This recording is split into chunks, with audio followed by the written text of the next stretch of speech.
교육을 사실은 저희가 저기 남쪽 제주도에서부터 저희 강원도 끝에까지 교육을 하고 있습니다.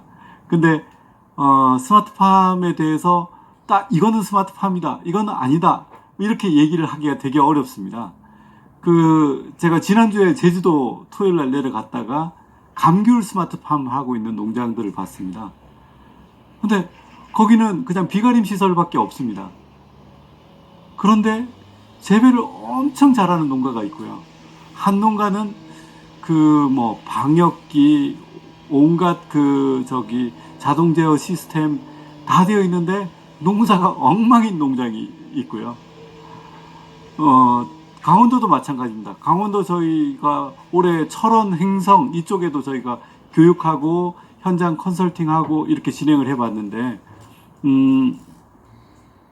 굉장히 시설들이 잘 되어 있는 데들이 있는가 반면 몇 개 없으면서도 생산성이 나는 농가들이 있는 걸 봤습니다. 그래서 저는 스마트팜을 뭐라고 얘기할까?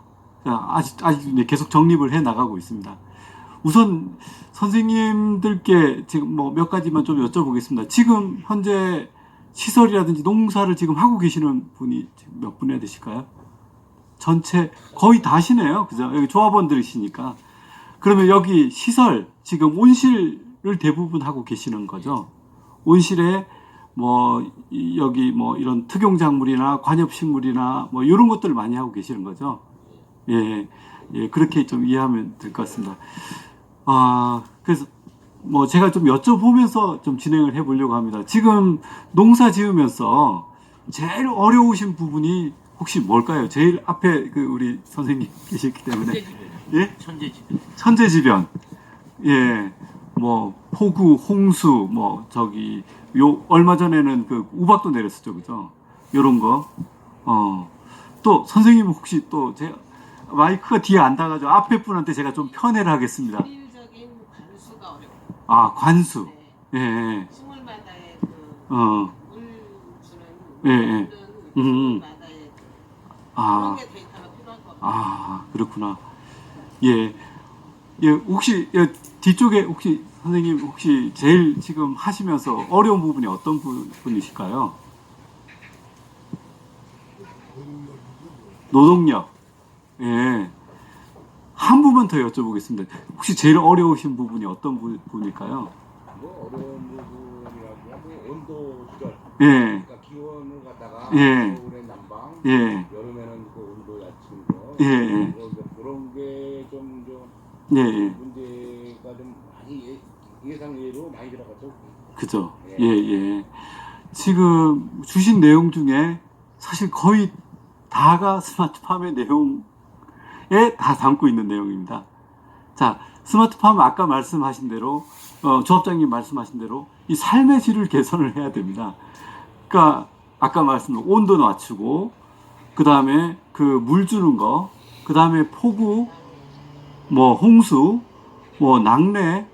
낙뢰는 스마트팜 한다고 해결되지는 않는데 어쨌든 그래서 이런 부분들이 있었을 때 이 부분들을 우리가 어떻게 하면 위험에서 조금은 좀 위험을 줄여갈 수 있을 것인가? 한번 위험이 닥쳤을 때 우리는 그걸 어떻게 해결할 것인가? 또 그때 우리가 맨날 들여다봐야 되는데 그걸 어떻게 하면 조금이라도 줄일 수 있을 것인가? 그래서 옛말에 이제 작물은 농부의 발자국 소리를 듣고 자란다는 말이 있지 않습니까? 그 발자국 소리를 요즘 이제 저는 제 생각은 바꾼 게 이 스마트팜의 센싱이라고 보여집니다. 발자국 소리가 발자국 소리만 있는 게 아니겠죠. 그죠? 다니면서 얘가 지금 물을 잘 먹고 있나? 얘가 지금 거름이 부족하지 않나? 얘가 지금 병이 걸렸나? 요거를 인간이 눈으로 보고 이렇게 온 색깔로 보고 느꼈던 거죠. 그 사람이 봤던 것들을 이제는 사람이 다 하는 부분들이 너무 번거로우니까 요거를 한번 기계의 힘으로 해보자. 그런데 옛날에는 기계의 힘으로 지금 여기도 천창을 열고 측창을 열고 그 다음에 차광막을 하고 이런 게 그냥 기계만 있을 뿐이죠. 근데 기계만 있는데 이 기계가 아무런 지능이 없다라고 하면 그냥 기계일 뿐입니다. 우리 몸도 만약에 우리가 몸이 있는데 온몸을 다 움직일 수 있지만은 이걸 판단할 수 있는 능력이 없다. 그러면 이런 사람을 정상인이라고는 안 보죠. 이런 사람은 그냥 뭐 이렇게 얘기해서 그렇지만 어쨌든 약간은 뭐 정신장애인이든 지체장애인이든 이렇게 얘기하죠. 스마트팜은 이런 정신, 이것에 대한 어떤 의식, 지식이 있는 게 저는 스마트팜이라고 보여지고요. 첫 번째는 그 의식이 있는 거. 그리고 두 번째는 의식이 있는데 한편으로는 우리 많은 투입을 했음에도 불구하고 그 투입이 경제적으로 유의미하지 않다 라고 한다면 저는 그걸 스마트팜이라고 하지 않고 멍청이팜이라고 말씀드리고 싶습니다. 그러니까 이거를 우리가 투자를 했는데 투자한 것보다 투자는 1,000원을 했는데 수익은 100원밖에 안 나온다면 우리는 이걸 스마트팜이라고 할 수가 없는 거죠. 그래서 저는 이제 스마트팜을 그렇게 정의하고 싶습니다. 우리가 지금 그 작물에 대해서 보고 듣고 관측하는 부분들을 이런 센서를 통해서 인식하고 대응하는 그런 농업이라고 보여집니다. 그런데 그 센싱을 하는 부분에 있어 가지고 아까 말씀드렸다시피 몇 개 시설이 없습니다. 농사 잘 짓습니다. 저는 여기를 스마트팜이라고 얘기를 하고요. 시설을 다 해놨는데 그 시설에 대해서 무관심한 거예요. 제가 깜짝 놀란 게 지난주에 가가지고 그 스마트팜 시설을 한 10억 가까이 들였는데 센서가 어디 있는지 모르시는 거예요. 아, 여기 혹시 창문 어떻게 여는지 아세요? 하니까 창문 여는 걸 잘 모르시는 거예요. 이 농약 언제 주세요? 하니까 그것도 모르시는 거예요. 자, 제일 중요한 거는 스마트팜 시설도 중요하지만은 그 시설을 이해할 수 있는 농부의 그 역량, 지식, 이게 저는 제일 중요하다고 봅니다. 이게 역량이 있으면 일부 부족한 부분을 좀 메꿀 수가 있습니다. 만약에 여기 잘 지어놨는데 여기 그 구멍이 났습니다. 구멍이 났으면 이제 인식이 있는 그 농가라고 하면 이거를 뭘로든 막겠죠, 보면. 근데 인식이 없다. 여기 뚫려져 놓으면 아까 온도 조절, 습도 조절, 뭐 온갖 피해 부분들을 해결할 수가 없겠죠. 그래서 여기에 가장 베이스는 이 스마트한 인식을 가지고 있는 농부. 그래서 사실은 사람이 제일 중요합니다. 제 생각입니다. 다른 사람들의 생각들이 다를 수 있긴 하겠지만. 그래서 저희는 간단하게 저희 회사 소개를 하면 저희는 이제 이암허브라고 저희는 이제 지식 정보를 가지고 지식과 기술을 가지고 어떻게 하면 새로운 비즈니스나 또는 사람들을 더 편안하게 하거나 사회에 좀 좋은 일을 할 수 있는 이런 비즈니스를 만드는 회사고요. 지금 농업적으로 그 17년째 일을 하고 있습니다. 그래서 이런 좋은 기술이나 아이디어를 가지고 교육 컨설팅을 해가지고 만들어내진 산물을 마케팅하고 또 저희가 좋게 그 성장한 기업한테 투자를 하고 있는 이런 회사입니다.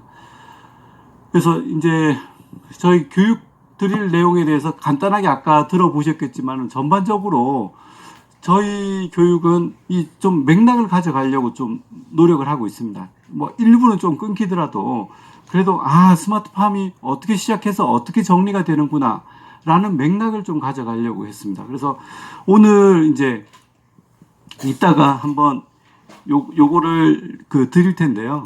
한번 우리가 교육을 하면서 교육에 대한 목표를 세웠으면 좋겠습니다. 지금 바로 하면서 하기는 어려우니까 들으시면서 내가 요번 교육을 통해서 요런 부분들은 배워야 되겠구나. 아까 온도 관리하는 부분에 있어가지고 온도 관리, 내 작물에 맞는 온도 관리를 어떻게 하지?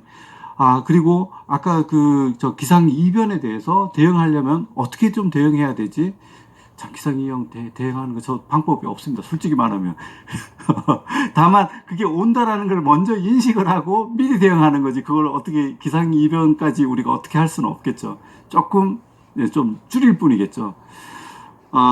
그리고 아까 노동력 부분, 이제 이런 부분들이 이제 우리가 지금 현재 문제 부분들을 어떻게 해결할 것인가 목표를 세워놓고 그 목표에서 하나씩 좀 짚어갔으면 좋겠습니다. 그러니까 목표가 없어 버리면 우리가 공부를 하는데 이게 집중이 안 되거든요.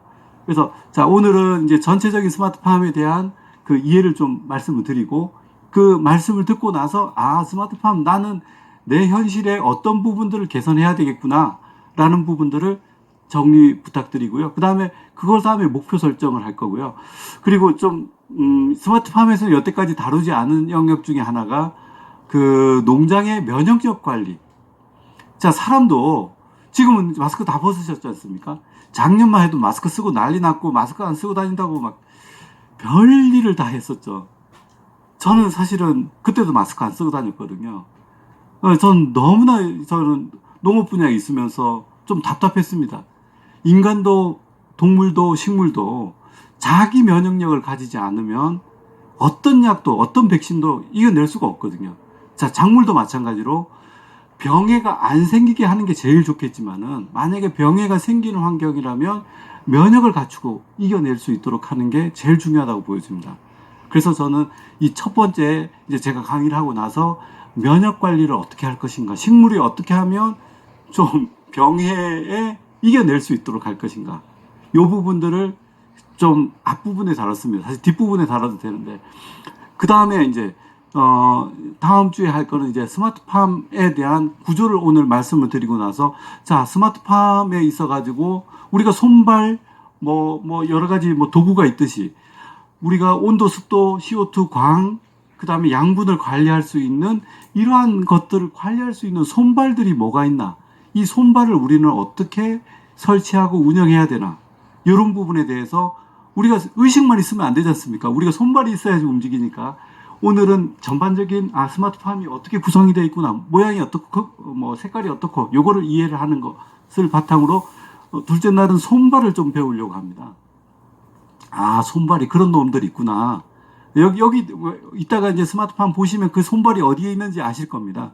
그 손발을 이해하고 난 다음에 그 손발은 어디서 어떻게 역할을 하는지 보자.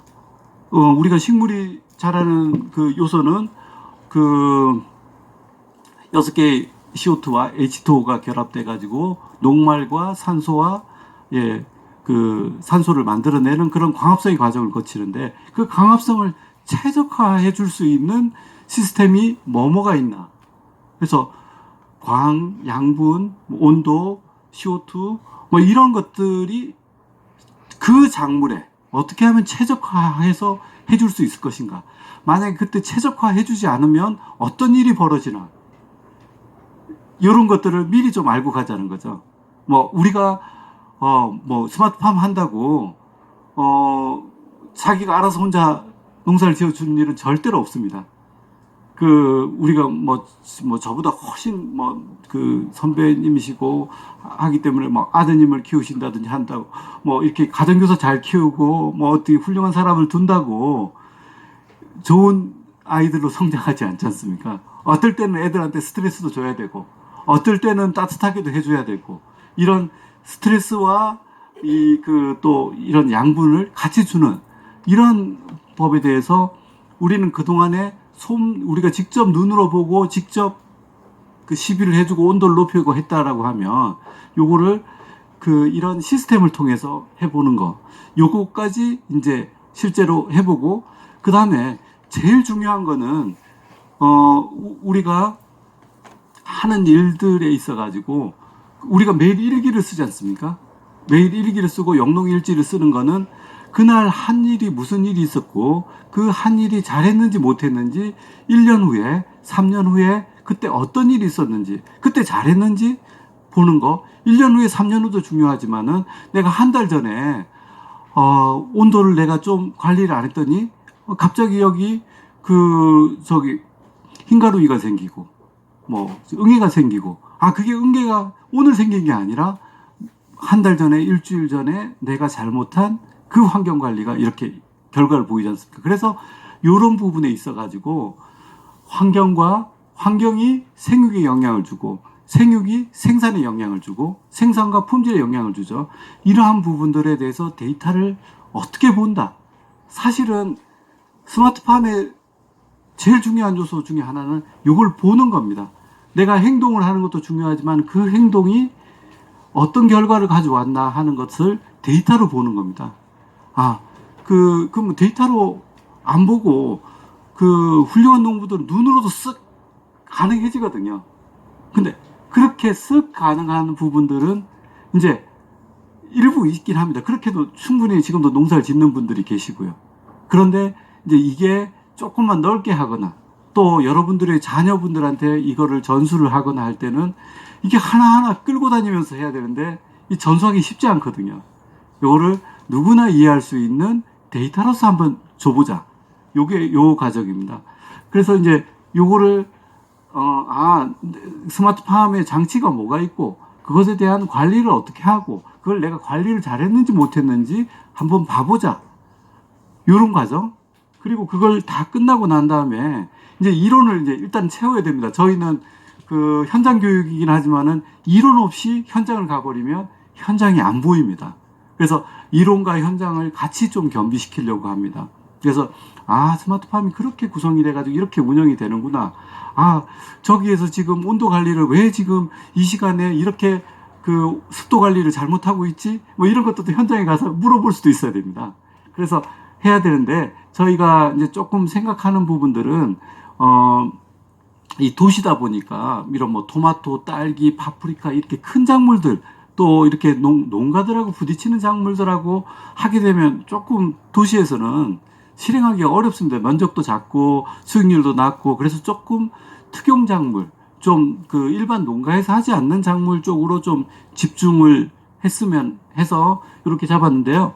하나는 제가 그 좀 일반적으로 하지만은 스마트팜이 요렇게 해서 이게 손발 뭐 귀, 코 그냥 조금 좀 잘 구성이 돼가지고 돌아가는 농장을 한 번은 보여드리려고 합니다.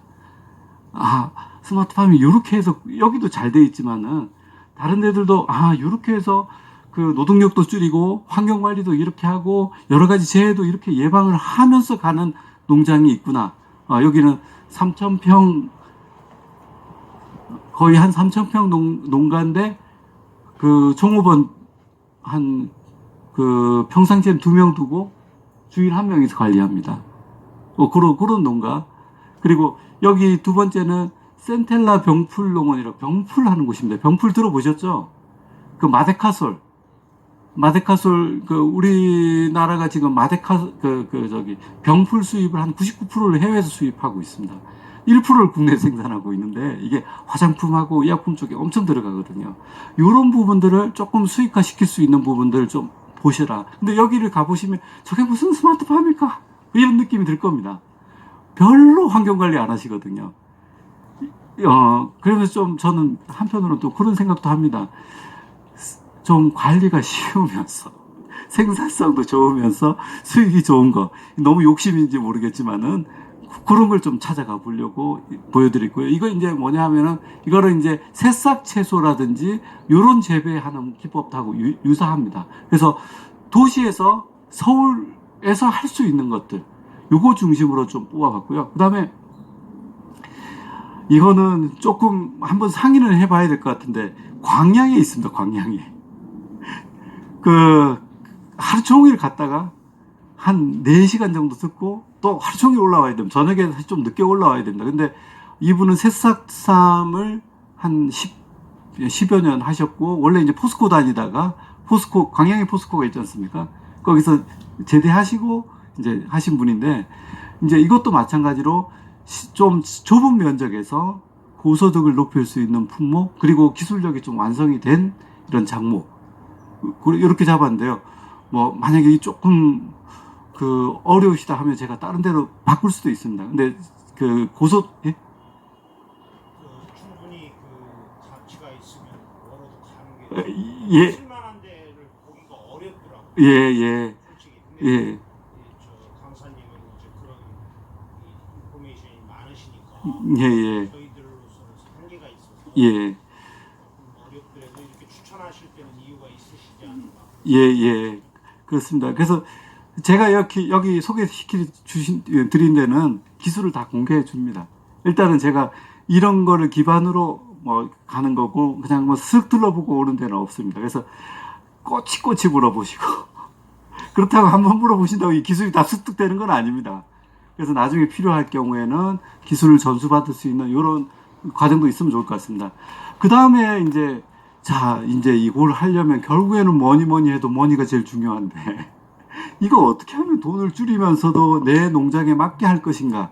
요런 설계를 하셔야 됩니다. 남들이 아까 제가 아까 그 2,000평짜리에 한 30억 들은 이런 농장도 있고, 저기 400평에 한 돈 1,000만 원 드는 데도 있고, 그렇습니다. 근데, 내가 지금 할 수 있는 부분이 어디까지인가? 내 경제적인 여건도 있고, 또한 내가 지금 관리할 수 있는 부분까지만 한번 해보자. 이런 구조를 짜가지고 그 필요로 하는 시설들을 어떻게 견적을 낼 것인가 하는 부분들을 좀 그려봤으면 좋겠고요.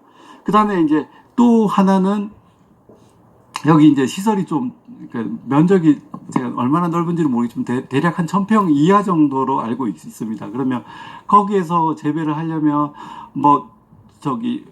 할 수만 있으면 이런 그 채반을 다층으로 쌓아가지고 할 수 있는 LED 방식이라든지 이런 것도 한번 고려해 볼 만하다 생각입니다. 그래서 요거를 그 비용을 좀 줄이면서도 내가 직접 만드는 그 스마트팜, 요것도 한번 그 제안을 좀 드려보려고 합니다. 그래서, 이게 이제 이거 두 개를 왜 말씀을 드리냐면은, 하나는 그냥, 스마트팜에 이제 그냥 우리가 요런 시설처럼 만든다면 얼마 정도 들고 어떤 비용이 들고 요걸 먼저 이해를 하시고, 그거를 저렇게 다 들여가지고는 힘들겠다.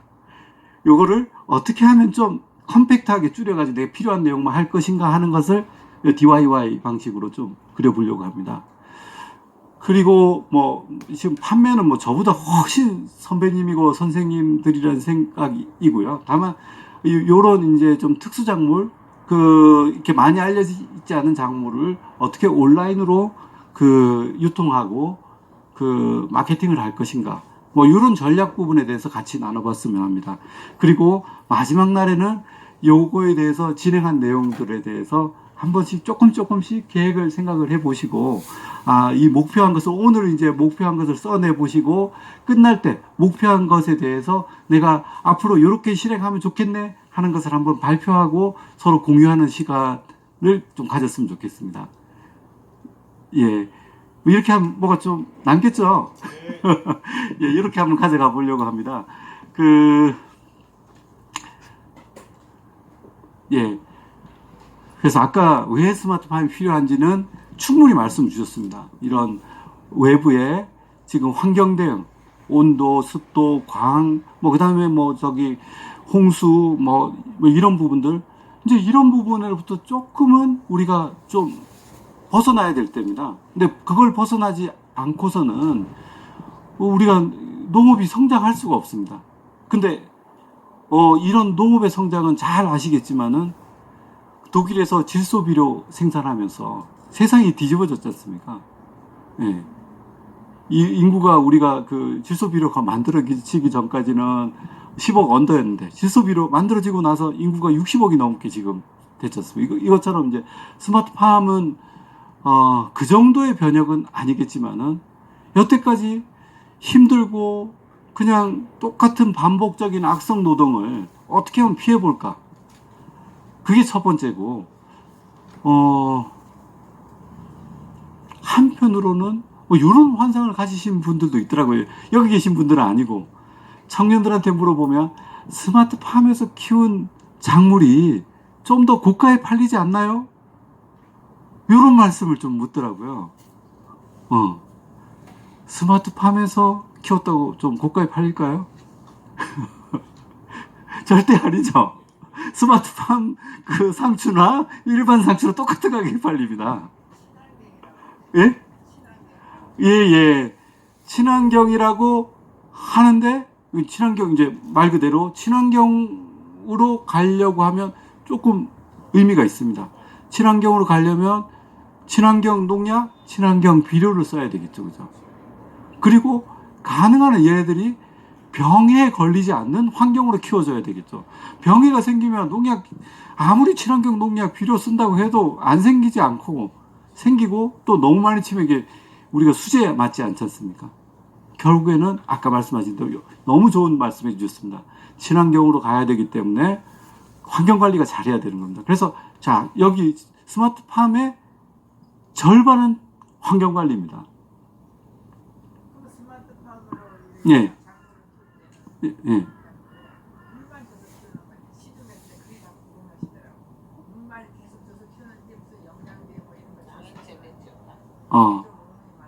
예.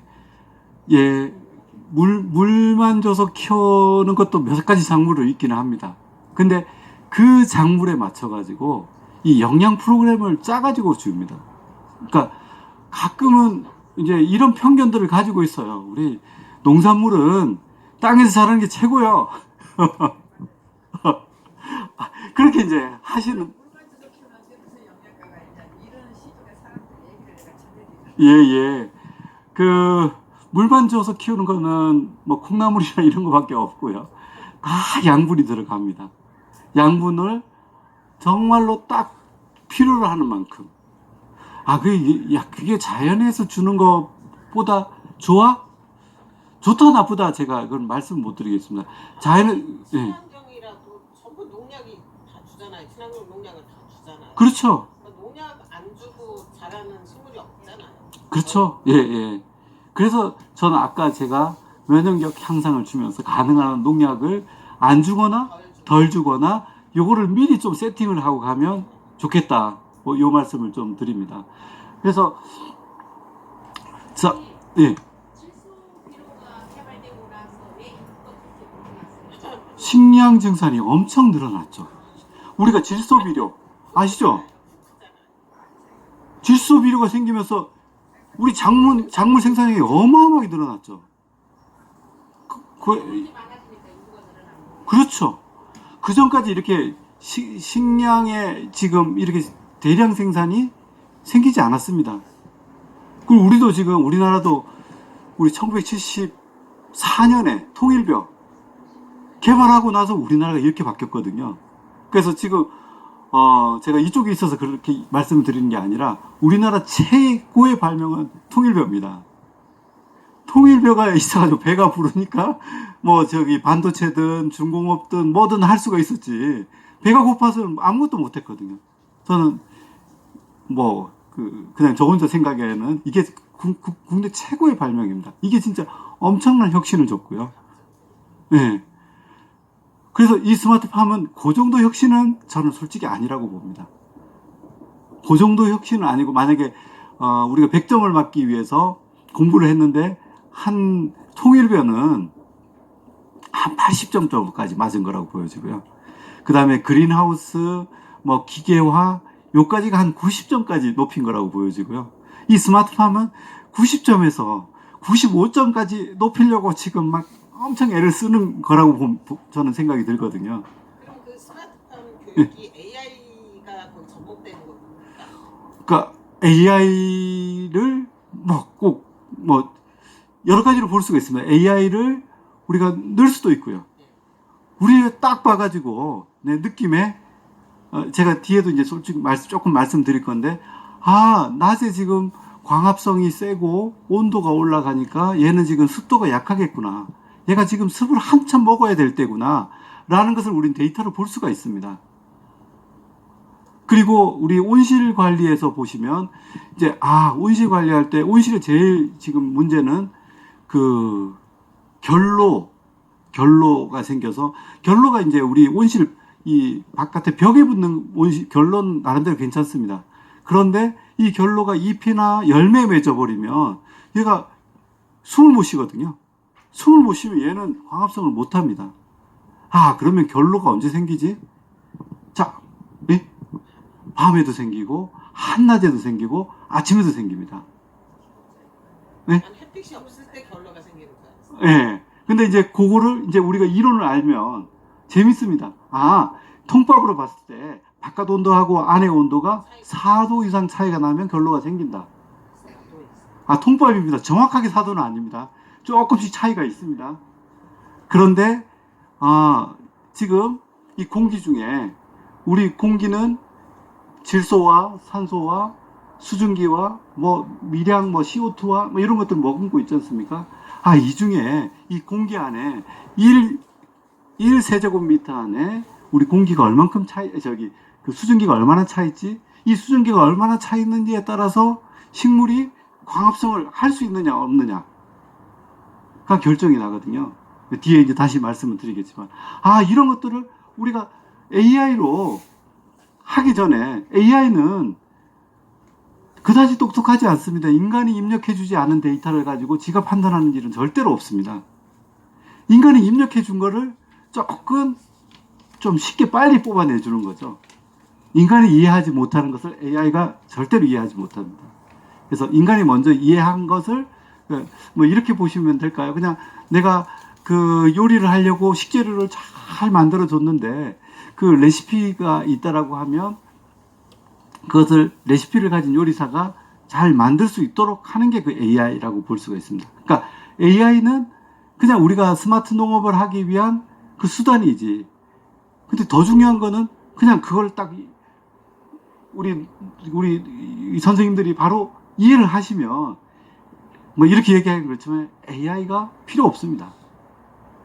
근데 AI를 하겠다라는 것은 이 농장에 내가 우리가 지금 요 농장만 해도 대략 한 500평 이렇게 되는데 500평 구석구석을 내가 다 들여다 볼 수도 있습니다. 근데 5,000평이 되면 구석구석 잘 들여다보기 어렵거든요. 5만 평이 되면 진짜 못 들여다봅니다.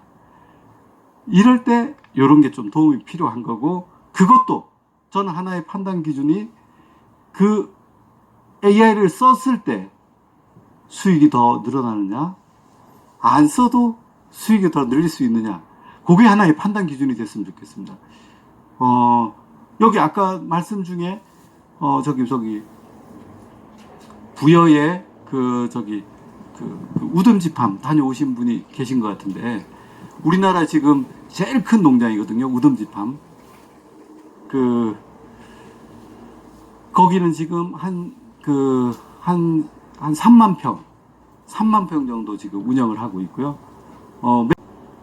요번에 IPO에 올랐습니다, 농업기업 중에. 근데 여기 AI를 쓰지 않습니다. 왜 안 쓰느냐? 사람이 보는 게 더 낫다. 그게 정답이라는 건 아니고요. 이게 어느 정도 시스템으로 완벽하게 됐을 때 AI를 안 써도 된다. 근데 AI를 쓰다 보니까 AI가 정확한 것 같은데, 이게 그 3만 평의 구석구석을 다 들여다보지는 못하는구나. 그래서 사람이 더 낫다. 이런 판단하에서 그걸 그 데이터만 쌓지 AI로 돌리지는 않습니다. 그냥 하나의 수단이라고 보시면 될 것 같습니다. 자, 그래서 아까 말씀하신 대로 환경 관리를 잘 해야 되는 거고, 환경 관리를 잘 한다는 거는 두 가지입니다. 하나는 식물한테, 첫 번째로 중요한 거는 식물한테 좋게 관리하는 거. 시간이 멈춘 것 같아가지고. 하나는 제가 가끔 시간을 오버하는 경우들이 많습니다. 그래서 제가 하나는 식물한테 좋게 관리하는 거. 식물이 원하는 온도, 습도, 광, CO2 양분을 잘 주는 거. 두 번째는 인간한테 좋게 해야 됩니다. 인간한테 좋게 하려면 어떻게 해야 되죠? 돈이 덜 들어야 되고 돈이 돼야 됩니다. 그래서 식물한테 첫 번째 좋아야 되고 인간한테 좋아야 됩니다. 그러니까 이걸 한참 하는데 취미로 할 거 아니라면 이게 돈은 돈대로 들어가는데 얻는 게 없다. 그러면 계속 하지 못하죠. 그렇습니다. 그래서 이제 제가 이게 적절한 그림은 아닌데, 스마트팜을 통해서 우리는 어떻게 이득을 얻어갈 것인가라는 프로세스를 조금 어렵게 썼는데요. 이렇습니다. 스마트팜에서 봐야 될, 센싱해야 될 대상은 이 시설의 바깥, 시설의 안, 그리고 작물 세 가지를 같이 보셔야 됩니다. 스마트팜 안에만 보면 되지 않아? 우리 안에만 관리할 건데 왜 바깥도 봐야 될까요? 바깥도 봐야죠. 예? 바깥도 중요하잖아요. 바깥에 그 환경이 어떠느냐에 따라서 안에 환경도 바뀌니까. 그렇죠. 그거에 따라서 우리가 보일러를 떼야 되느냐 말아야 되느냐, 그죠? 아까 온도하고 아까 4도가 있는 결로가 생기게 되니까 보통 네. 우리가 할 때는 보통 한 30도씩 식혀요. 예? 30도? 예. 30도 차이면 결로가 생긴다? 한 40도를 해도 우리는 결로가 안 생기게 해야지. 아, 그렇죠. 왜냐면 영하 15도에 예. 안에는 보통 15도 나가거든요. 예. 30도 차이잖아요. 예, 그쵸.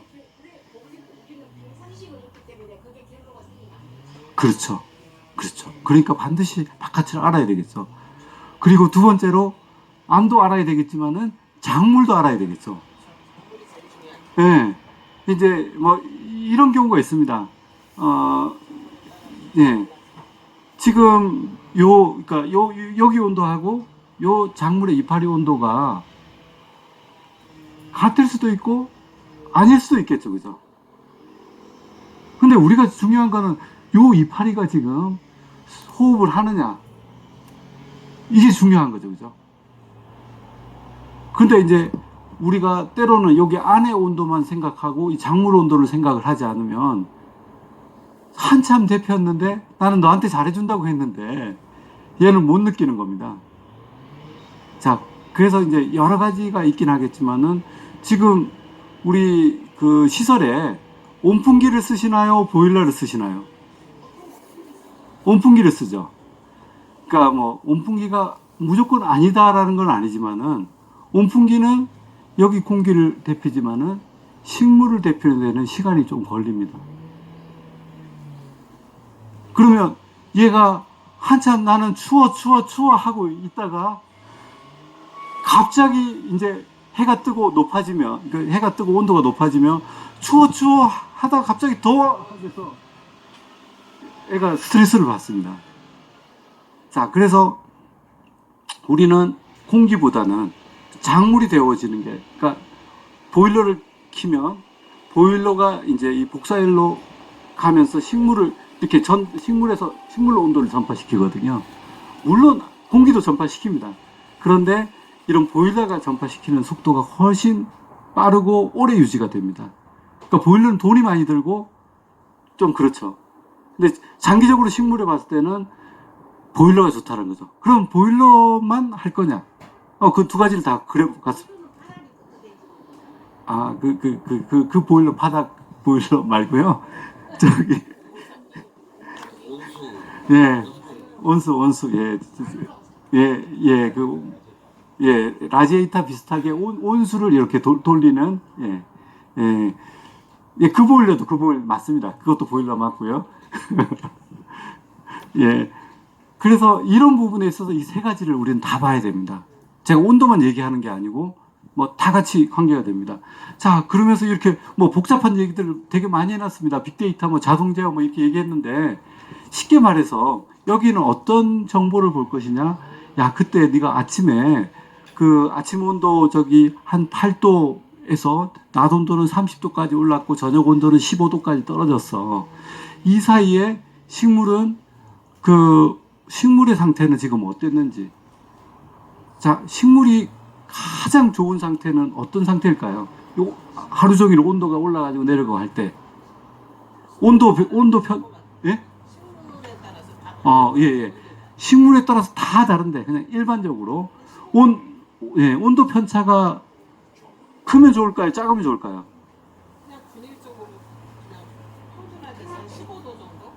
예, 근데 그렇게는 완전히 온실을 유지하지 않는 이상 하루 종일 그렇게 유지하기는 어렵겠죠. 예.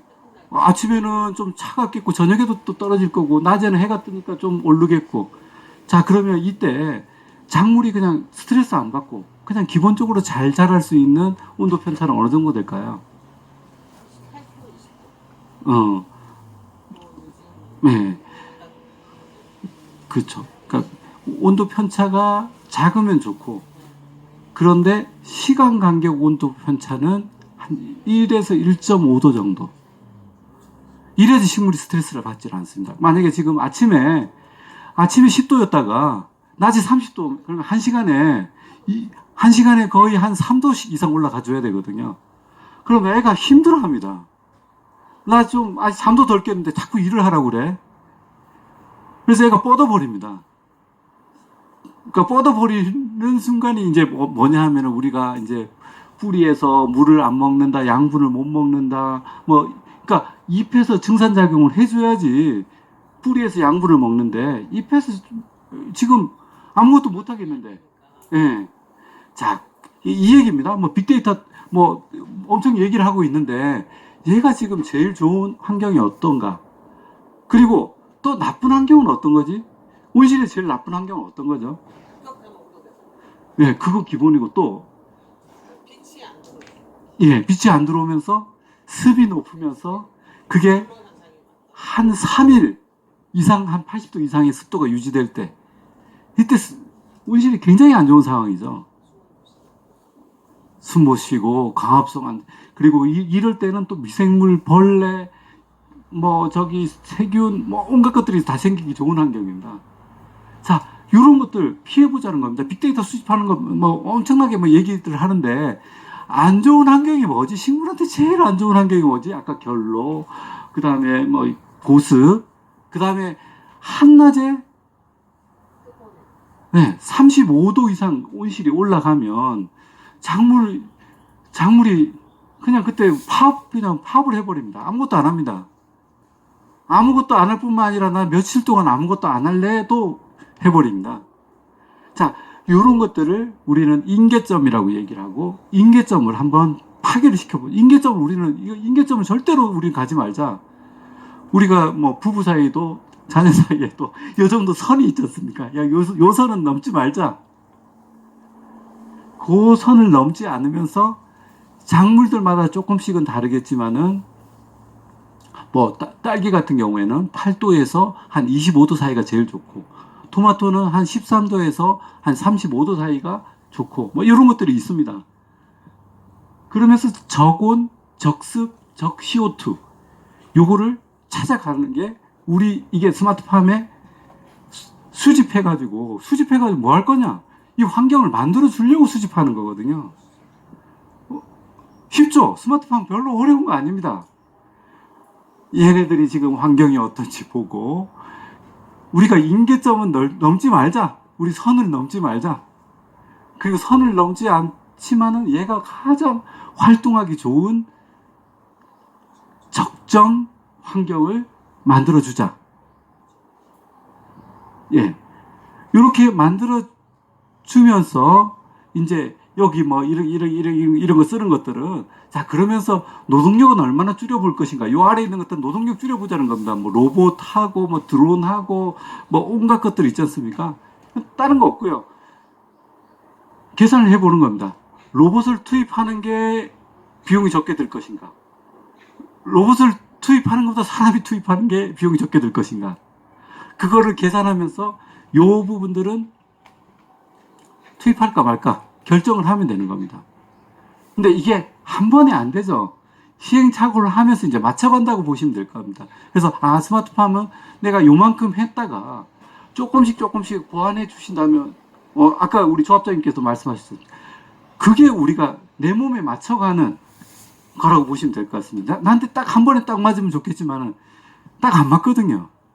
그 스마트팜이 살아온 그 환경하고 인간이 작업하는 환경하고 다르기 때문에. 그래서 결국에는 우리가 하고자 하는 건 요겁니다. 우리가 뭐니 해도 생산성 높이고, 비용 줄이고, 품질 높이고, 제때 출하해가지고 고가 받고. 예, 똑같습니다. 이 스마트 농업이라고 이 뒤에 결과가 크게 다르냐? 아닌데, 요거를 어떻게 하면 적정한 환경으로 만들어 줄 것이냐. 요게 우리의 스마트팜의 핵심 기술이라고 보면 될 것 같습니다. 어떻게 좀 이해가 됐을까요? 예, 예. 제가 이렇게 생각하는데 또 다르게 생각하시는 분들도 있고요. 여러분들의 얘기를 들으면서 정립해 나가셨으면 좋겠습니다. 그래서 같은 얘기들입니다. 그래서 결국에는 비용을 아까 이렇습니다. 자, 비용 절감이 목표에서는 안 된다고 봅니다. 결국에는 우리는 생산성을 높이고 품질을 높여가지고 여기 농산물의 어떤 가치를 높이고 판매가를 높이는 게 최종 목적이지 않습니까? 그죠? 아닌가요? 비용을 무조건 낮춰야 되나요? 예, 예. 예. 우리가 그거 먹는 거 섭취 가능한 지금 예. 그 스마트팜으로 하자는 거잖아요. 예, 예. 우리가 현재 잘 상태에서 성장하고 있는 뭐 야채와 예. 스마트팜에서 성장하고 있는 야채의 그 성분 비율이야. 영양상 예. 있잖아요. 예. 그게 어떻게 돼? 제가 지금 계속 그게 궁금해요.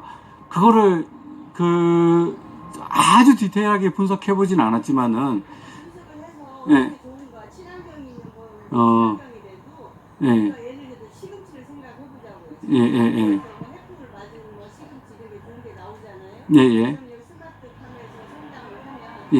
과연 그 햇빛을 맞은 시금치와 예. 스마트 거기는 생산성은 있겠지만 예. 영양 그 성분 비교를 했을 때 함유량 있잖아요. 뭐 비타민이나 뭐 미네랄 모든 부분 예, 예. 그거가 어느 거에 여기 지금 하나도 그거는 안 나와 음, 있어요.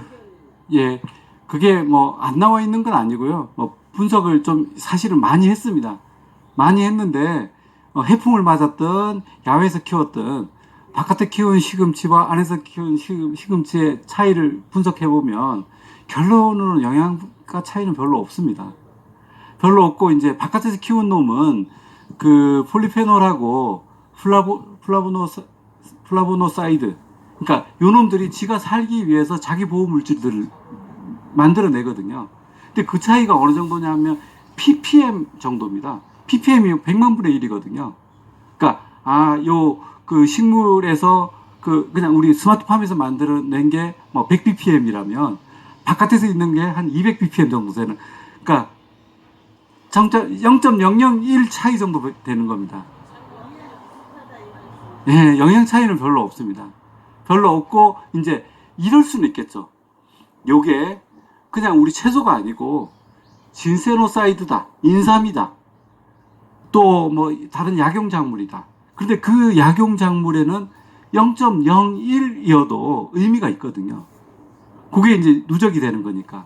근데 요즘은 인삼마저도 바깥에서 키우는 것보다 수경재배로 키우는 게 진세노사이드가 더 높게 나오는 겁니다. 얘가 어떻게 그 물질을 만들어내는지 그 메커니즘을 이해를 했기 때문에 우리는 지금 이 스마트팜이라는 거는 식물의 어떤 그 생장과 그 어떤 기능성 물질을 만들어내는 메커니즘을 이해하고 그걸 접목시키는 과정이라고 보면 됩니다. 근데 주로 예. 수경 재배 식물하고 예. pH가 높고 낮고에 따라서 다 다르지만 예, 예. 토양에 예. 그 자란 식물하고 예. 영양 가치는 거의 비슷합니까? 거의 비슷합니다. 그러니까 토양에서 자란 놈들은 그러니까 토양이 어떠냐에 따라서 거기가 더 좋을 수도 있고요. 토양이 그 뭐 지리산으로 집적이 돼가지고 양분을 못 빨아먹을 수 있는 토양들도 많습니다. 특히 저기 남쪽에 전라남북도 이쪽은 비닐온실에 염류 집적이 너무 많아가지고 저게 토양이 아닙니다. 그냥 이게 제가 이렇게 얘기 드리면 그렇지만 저는 그 지역에서도 컨설팅을 하고 있거든요. 근데 그쪽으로 내려갈수록 산성 농도가 높아요? 그러니까 그 질소하고 지린산을 엄청 뿌려대가지고 작년에 농사 지어 먹고 이게 잘 안 자라니까 또 뿌리는 겁니다. 그러면 토양에서 이거를 토양을 중화시키는 거죠, 계속. 아니죠. 계속 산성화시키고 염만 집적이 돼가지고 그 안에는 흙이라고 보지만 보이는 건 흙이지만 양분이 하나도 없습니다. 그럼 거기는 산성 식물을 갖다 심으면 재배를 하면 더 낫잖아요. 그 요거 조금 다른 얘기입니다. 산성화는 되지만은 산성화가 끝이 아니고 염이 만들어지는 겁니다. 그러니까 염이 만들어진다라는 거는 식물이 호흡을 할 수 없는 환경이 되거든요. 그러니까 토양이 어떨 때는 염이 만들어져 가지고 더 안 좋은 결과를 내기도 합니다. 그래서 이럴 때는 양액이 훨씬 좋습니다. 제가 오늘 얘기할 거 많은데 저기 많은데 벌써 다 끝났습니다. 제가 이렇게 예 그래서 하나만 제가 결론적으로 이제 조금만 요 하나만 말씀드리고 그 정리하겠습니다. 그래서 그러니까 자 두 가지 이제 스마트팜이라고 하는 것은 이 시설을 잘 해주는 것만이 우리는 스마트팜이라고 이 생산 정밀화 자동화 요거를 스마트팜이라고 오해를 많이 하는데 농사 짓는 전반에 있어서 이게 스마트팜이어야 됩니다.